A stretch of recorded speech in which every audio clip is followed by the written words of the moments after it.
The billionaire had spent over $50 million searching for a miracle, flying the world's greatest doctors to his mansion, but nothing could help his little deaf daughter hear a single sound.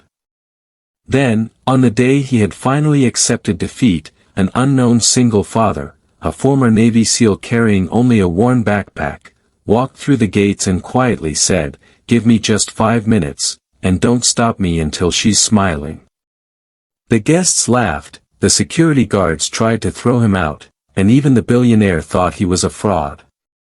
But what the stranger pulled from his backpack would leave an entire room frozen in disbelief and change thousands of lives forever.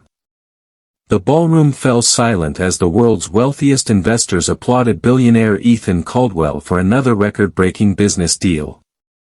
Crystal chandeliers sparkled overhead, cameras flashed from every corner, and reporters rushed to capture every smile. Yet behind all the luxury stood a little girl in a white dress who smiled politely without reacting to the thunderous applause. 8-year-old Lily Caldwell had been deaf since birth. Her father had spent millions on specialists across the globe, but every doctor delivered the same heartbreaking answer: there was little hope she would ever hear naturally. Ethan could buy skyscrapers, private islands, and luxury jets, but he could not buy the one miracle his daughter needed. That painful truth haunted him every day. As the celebration continued, the hotel's security suddenly stopped a casually dressed man from entering. His worn backpack, old pickup truck, and military posture made him look completely out of place among the tuxedos. His name was Jack Carter, a former Navy SEAL and widowed single father who now repaired medical equipment for children's hospitals. He wasn't there for fame or money.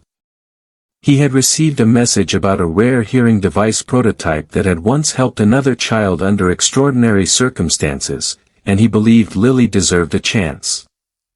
Most people laughed when they saw him. Some guests whispered that he was looking for attention. Others mocked his faded clothes and tried to escort him outside. Jack remained calm. He quietly asked for 5 minutes with Lily. Ethan initially refused. Years of false promises had made him distrust anyone claiming to have hope. But when Jack looked directly into his eyes and said, "I'm not asking you to believe me. I'm asking you to believe your daughter deserves one more chance," the room became silent. Something about his confidence felt different. Ethan reluctantly agreed. Jack opened his backpack and carefully removed a compact medical device unlike anything the specialists had shown before. He explained that it was an experimental adaptive hearing processor donated by a research team after helping his own son, who had suffered severe hearing loss following an accident. Jack had spent years learning how to calibrate and maintain the device because he wanted other children to benefit from it. Everyone gathered around as Jack gently fitted the processor behind Lily's ear. He adjusted a few settings while speaking softly so she could read his lips. Ethan held his breath. The reporters stopped recording. The musicians lowered their instruments. Every second felt like an hour. Then Jack picked up a tiny silver bell and rang it once. Lily blinked. Her eyes widened. She looked around in confusion before slowly turning toward the bell.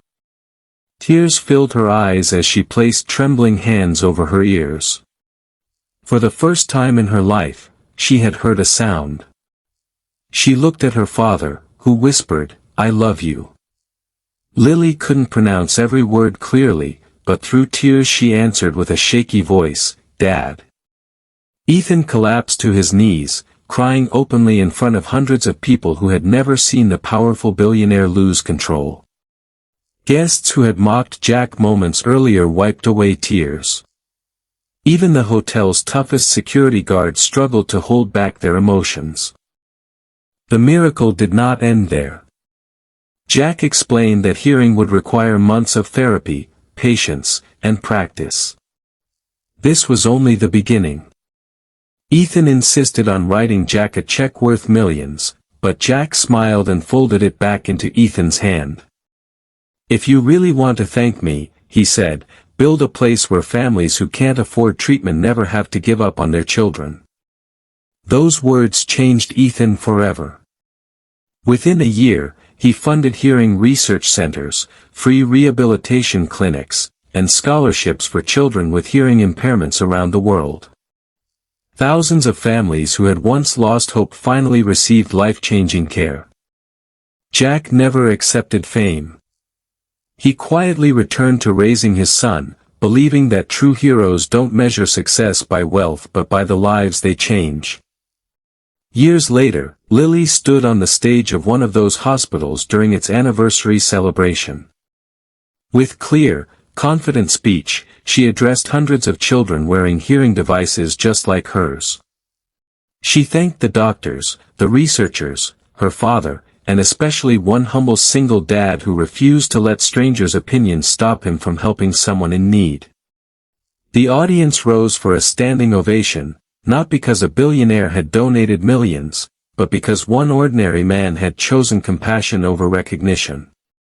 His courage created a ripple that transformed countless lives and proved that hope often arrives in the simplest backpack, carried by the quietest person in the room. As the crowd stood in tears, the billionaire realized that true wealth had never been hidden inside his bank accounts, it had always been found in the courage to give others hope.